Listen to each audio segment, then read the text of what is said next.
The Phoenix Suns believe they're the best in the West.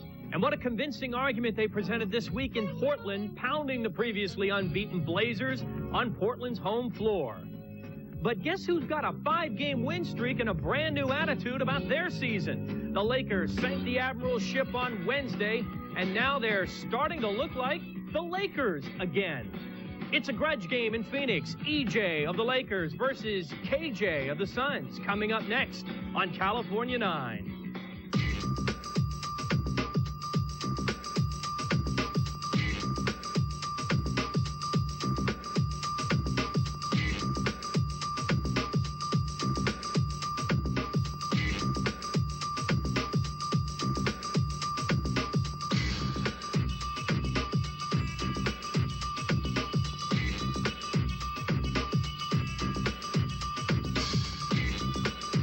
Hi, everybody. I'm Joe Fowler. Welcome back to the Laker pregame show. Well, the Suns definitely made a statement in Portland. They won big. And while that was happening, the Lakers follow with their 5th win in a row, blowing out the Spurs. So tonight, their paths collide. Now, a win itself may not be do or die, but after losing 5 out of 6 to Phoenix, the Lakers really have to let the Suns know that they cannot be pushed around. Meantime, here's the man who has pushed the Suns to the place that they are today. Jerry Colangelo, long synonymous with the Suns as their chief executive, now their owner. Jerry Colangelo profiled tonight by Gary Cruz. Then Ted Green looks at a rivalry that is really heating up. Controversial comments from Kevin Johnson made the Lakers' bulletin board and was read aloud to the entire team. We'll have that story as well. First, though, it's the Boston Massacre. The Celtics are killing everybody. More mayhem also in Motown, naturally. And a king holds court. All coming up when NBA News follows right after this. All right, it's time for our regular trip inside the NBA, starting in Florida with Ponce de Leon. All right, so it's not Florida and it's not Ponce de Leon. It's Larry Bird in Boston. But what a fountain of youth the old Celtics have discovered. Boston, winners of 9 in a row, right there with you-know-who for the best record in the East. A green monster loose, and it's not even baseball season. Meantime, look who's in overdrive in the Motor City. Stop me if you've heard this before, but the Pistons have now won 10 in a row. Are the bad boys still bad? Of course they are. Bill Laimbeer says we ought to send the Pistons to Saudi Arabia and use them in Operation Desert Shield. John Sally and the bad boys off to their best start ever, even better than their 2 championship seasons. Now, we go down to Texas, where the Admiral ship has definitely come in. Hey, Mr. Robinson, can you say MVP?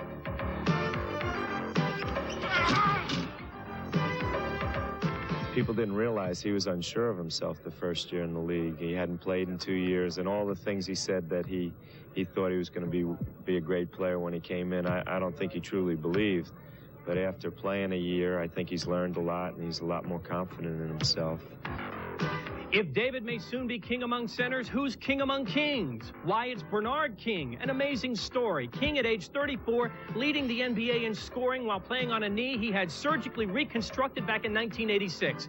Bernard of Brooklyn playing such inspired basketball, the Washington Bullets just rewarded him with a brand new contract for big bucks. Naturally, I'm excited and pleased about it, but I know that it's come about as a direct result of my motivation and determination to resume my career at a level that's respected by my peers, and one that I can feel happy about in terms of going out and challenging top echelon players in the league. So I'm very pleased to spend the rest of my career in Washington.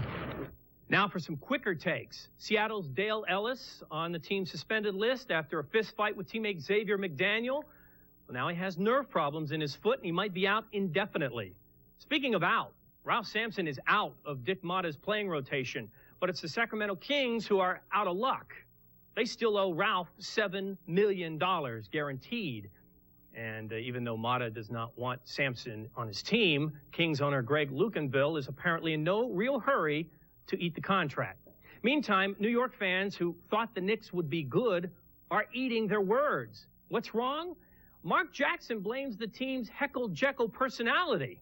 One of my favorite cartoons, and apparently one of Mark's too. Now, when we come back, the club owner who almost became commissioner once, he is the Suns' Jerry Colangelo, profiled by Gary Cruz, right after this. This will be the most intimate major arena for basketball in the country because of how we've done our seating configuration. The Extra Effort Play of the Week brought to you by Citibank Visa. Not just Visa, Citibank Visa. The Extra Effort Play of the Week contributed by Magic Johnson. For this great no-look bounce pass to Sam Perkins for an easy score against Denver. Magic Johnson giving the extra effort. At Citibank Visa, our extra effort guarantees you the best customer service in the business. Welcome back. I'm Joe Fowler. You know, today the Phoenix Suns may be Cotton Fitzsimmons and Kevin Johnson, but the history of the Lakers' opponent tonight dates back to the late 60s, to players like Connie Hawkins and characters like Hot Rod Hundley doing Suns color on television. One man, and one man only, has been there from the very beginning, and he's the subject of this report by Gary Cruz. Joe, Jerry Colangelo signed a first European to play in the NBA. He also signed the first unrestricted free agent, Tom Chambers. They almost made him commissioner once, and it could still happen someday. But more than anything, this three-time Executive of the Year is the original Phoenix Sun. You can't eat like this anymore, right? His name? Colangelo. The Italian translation, with the Angels, although the folks in Phoenix who have known him for 23 years would swear it means with the appetite. Jerry's taken me over 20 years, the Italian places to eat in. I normally sit with my back to the wall. Even though he tells me it's a good spot, I get a little nervous. I looked at him as a very hungry guy then, and a very hungry guy now. Then was 1968. 27-year-old Jerry Colangelo arriving in Phoenix with $1,000 in his pocket, 3 kids in a station wagon, and a mission: to make professional basketball fly in a sun-baked desert outpost. There he goes around him. He's in deep. He's underneath. Throws it up and in. Offensive foul. I don't know whether people realize what Jerry has done here. When he first started, of course, he was bound by what the owners was. And Jerry made, almost from the very start, made money for the owners. He's been in Phoenix 23 years, sweating through the booms, the bust, the rebirth of the NBA and his adopted city. Oh, gosh darn it. I'm not sure about that call. That looked clean. As the Suns' only general manager for all 23 years, he rebuilt the club thrice, coached it twice, before paying the price. $44 million for Colangelo and partners to buy the club in 1987. He looks at it not really as a business. It's always been kind of family, and I think that's why you find from the trainer to secretaries to announcers that when people get involved with the Phoenix Suns, and that's Jerry Colangelo, you just don't go anyplace. One of his favorite Colangelisms, is what we call him, is do it in the off-season. His latest pitch he calls Super Month, January 1993. See, the NBA All-Star Game would follow 2 weeks after the Super Bowl, regardless of sites. That being the case, if it's all here, in between, they could do a Phoenix... The plan is to make Phoenix a sports capital. To that end, Colangelo got married to big business, America West Airlines, which is bankrolling a new $90 million arena for downtown Phoenix. Why don't we walk into our model suite? Jerry's Dog and Pony Show would make Lassie and Secretariat blush. What you see here is an opportunity for clients to come in and experience what a built-out suite is like. And this will be the most intimate major arena for basketball in the country. Long-range planning with athletes, though, isn't so cut and dry. Boy, talk about banged up and bruised once again. What was the result of the MRI? Okay, so the plan is a bone scan, and then you'll give me a report later on his status. As he starts the break, Johnson to Marley, and that may hurt. Marley bounces right back up, though. A week ago, we were rolling. I mean, we're just blowing people out, and it's really hit us hard. That's the way it is. Accepting reality, no matter how grim, then working through it. That's always been the Colangelo trademark. Both of us are impulse guys. We're both gut players. We believe in something, we do it. Yeah. Jerry's always been a little bit ahead of everyone else, or most of the people in the league, because Jerry's very street smart. I came from a neighborhood in the Chicago area called Hungry Hill, which was a very Italian ethnic community. It was a tough neighborhood. And I think I learned about things early on. A decade later, he bargained for Lou Alcindor, but lost the coin flip. Nonetheless, the Suns consistently won through the 70s and the early 80s. The Phoenix Suns franchise was considered a model franchise for many, many years in the NBA. Then came the summer of 1987, something he never bargained for. People who just think you're awful and everybody did a terrible thing, and they thought we were all on drugs. He had many moments when he was very depressed. I think we all were. A lot of people were tainted. A lot of people were put in a kind of a blacklist. I felt that there was a black cloud hanging over Phoenix for months. The NBA looked quite closely at the possibility of pulling the franchise or the franchise going elsewhere. But the infamous Phoenix Suns drug probe, which implicated 11 players, went up in smoke. The investigation, called a witch hunt by the athletes, brought no formal charges. It was a time that would have been very easy to walk away and say, it's been a nice ride, because I'm not built that way. I'm not a quitter. To me, it was the ultimate challenge, and that was to rebuild the franchise. A lot of things change in a 20-year period. But I definitely think I've got better looking with age. Yeah, I do too. Huh? I do too. That's right, I do too. It's game night in Phoenix, and the Suns' padrone, the owner, the spark behind the team for all 23 years, still fills his belly with competition. Stay down, Tim. Stay down. He did the last time he stayed down. Mike Corbin.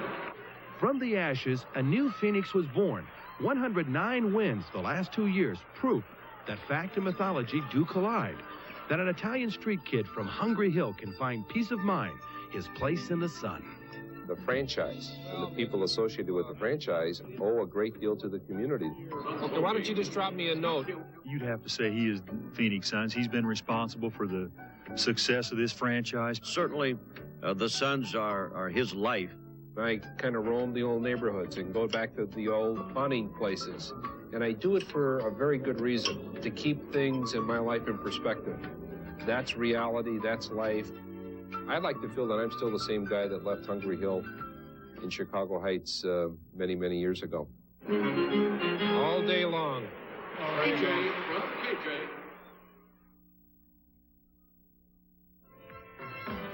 So what if they got Lakers on their chest? That means nothing to Phoenix anymore. I think they still respect us in a way, but they're so confident now they can beat us anytime, any place they want to, that they come in with a win already on their mind, not any more doubts. It's time now to talk about the Lakers and the Phoenix Suns. 2 seasons ago, the Lakers owned Phoenix. Well, maybe not the city, although come to think of it, Jerry Buss does own some land there, but they definitely owned the basketball team. They were 7-2 head-to-head, including a 4-0 sweep of Phoenix in the Western Conference Finals. But then it all changed in that infamous playoff last spring. 4-1 Suns in the series that sent Pat Riley into television. Well, counting their 1-point win at the Forum on November 13th, the night James Worthy missed this free throw that would have sent the game into overtime, the Suns have now won 5 out of their last 6 meetings. Ted Green has more on this split personality series. Joe, maybe now it's the Lakers who need the shrink. And the Lakers are not alibying or pretending that this issue does not exist. The Lakers know that psychologically there has been a real role reversal. Well, right now the Suns are feeling like they're the #1 seed. This was a tennis match, and they're the team to beat. Obviously, with the playoffs last year, that had to give them even more incentive. The confidence level of their team has risen tremendously. You know, they feel that they can beat us any given time, and maybe they should feel that way. After beating us in the playoffs last year 4-1 and coming in here and spanking us early in the season, they have a right to feel like they have finally figured out how to beat us and be able to try and change their minds on Saturday. The Suns, I call them the Cotton Club. They are deep, they're quick, they do have great chemistry. But when it comes right down to it, the Lakers' problem is that they just don't have anybody fast enough to keep up with that darn little roadrunner, KJ. Who does? The main thing that you want to do with Kevin Johnson is to keep him out of your middle of your defense.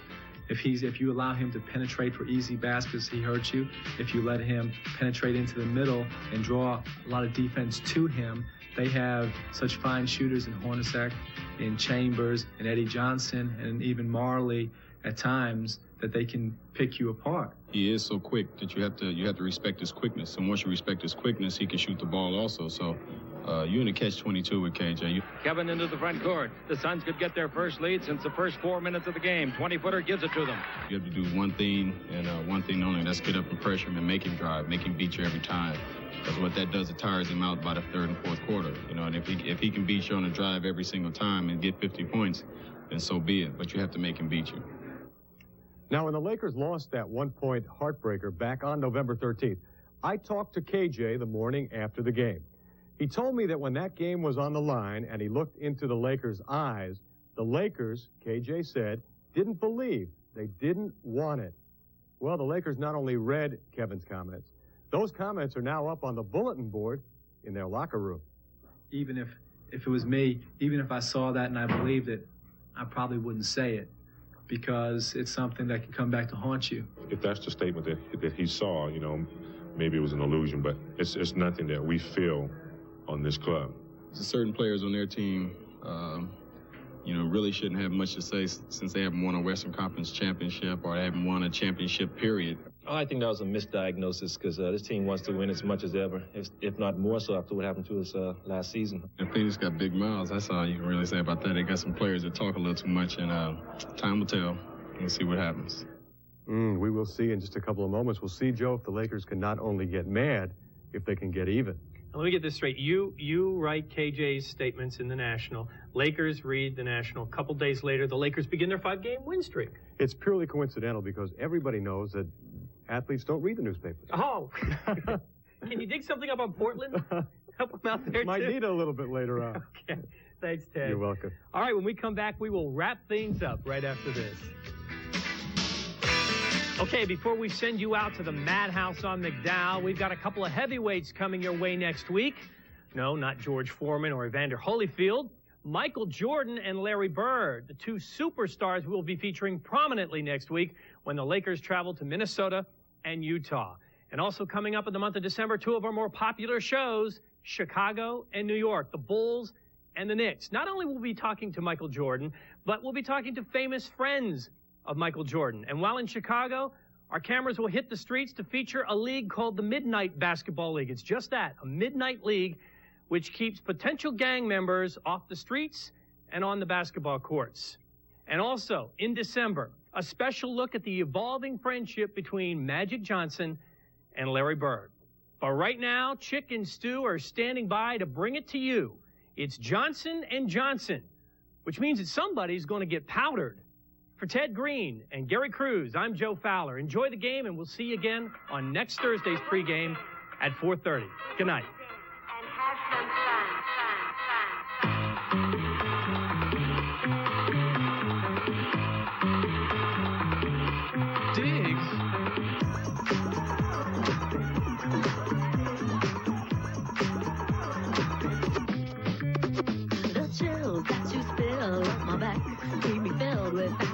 When we're done, satisfaction of what's to come. I couldn't ask for another. No, I couldn't ask for another. Oh, that's right. Your groove, I do deeply dig. No walls, only the bridge. My cup of dish, my crocketesh wish. Sing it, baby. I couldn't ask for another.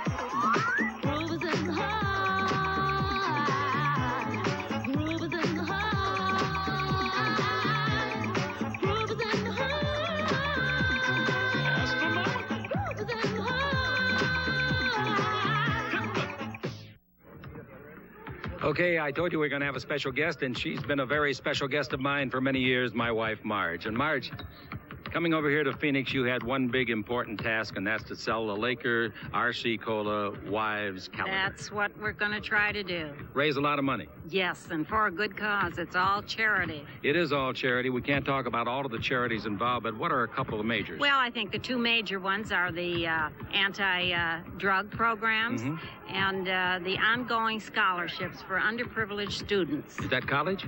That's college. What? And we maintain them all the way through college, yes. That's marvelous. Now, it's been a lot of fun, I know, for you girls putting this calendar together with Blaine helping you out in RC Cola. A lot of work. Yeah, in their first year of helping out with the expense of getting this marvelous calendar in the market. It's available for Christmas, and this calendar costs $15. I'll tell you more about it, but get yours right away because the supply is going very, very fast. You can order more than one. I'll tell you at the end of this little chat where you can write or call and get your calendar ordered and get it in time for Christmas. Let's now give a little credit to Karen West, who was the main worker in this project. All right.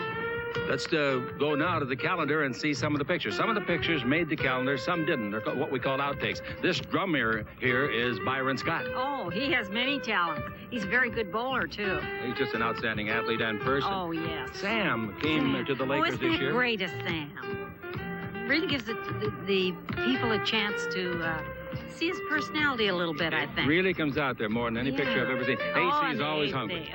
Eating that yogurt. It is yogurt? It is yogurt. Okay. I guarantee. Michael. Getting his ad-libs and his ribs for all the players. Yeah, he sleeps a lot on the job, too. He's a character.